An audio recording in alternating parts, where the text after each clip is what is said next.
প্রতিদিন দুপুরে ভাত খায় আমাকে ওই জায়গা।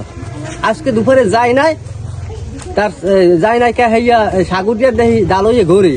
এখন ব্যাপার কি, ও ডালইয়া চারুকুলে ঘুরে, চারুকুলে ঘুরে ব্যাপার কি সাগর, এখন তো ও কোনো কথা কয় না, ডালই ঘুরে।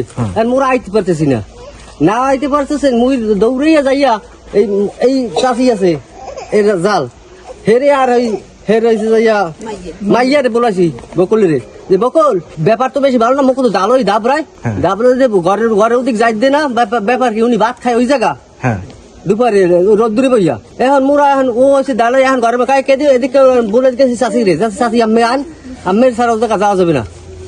এখন চাষির লই যে আইসি ওই ওকুল বাগানের মধ্যে দৌড় দিয়ে হান্দা ধরছি যে দৌড় দিছে, দৌড় দিয়ে তো পাই না। এখন আইয়ে দেখি যে চাষি কম্বলটা উপর করে দেয় যে হাক করে দিয়েছে। ওর অত্যাচারেই তো মোরা অস্থির। এর ছেলের ভিতরে যখন তো মাথা খারাপ, গাছ ধরিয়া গান্দা কাটি হারে বা কথা বলে। একদিন দেখি আজকে দেখি না, তার ডাকতে আসছি দেখি যে লোকটা কই, আর তারপরে এসে দেখি ওর ছেলে ঘরের ভিতরে দাঁড়াই গেছে।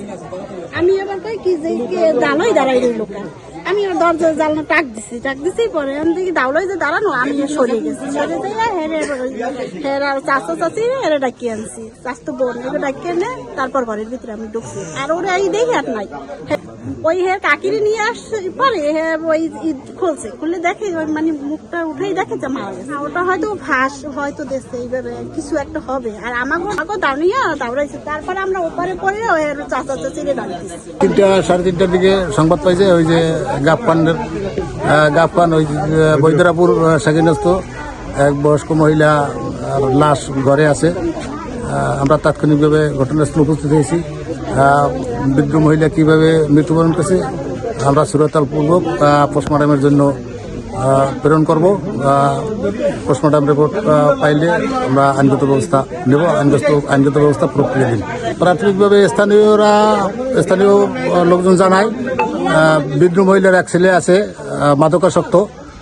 সবার ধারণা যে তার মাদকাসক্ত ছেলেই তার মাকে গলা টিপে বা গলায় কোনো ফাঁস দিয়া হত্যা করিয়াছে বলিয়া তাদের ধারণা।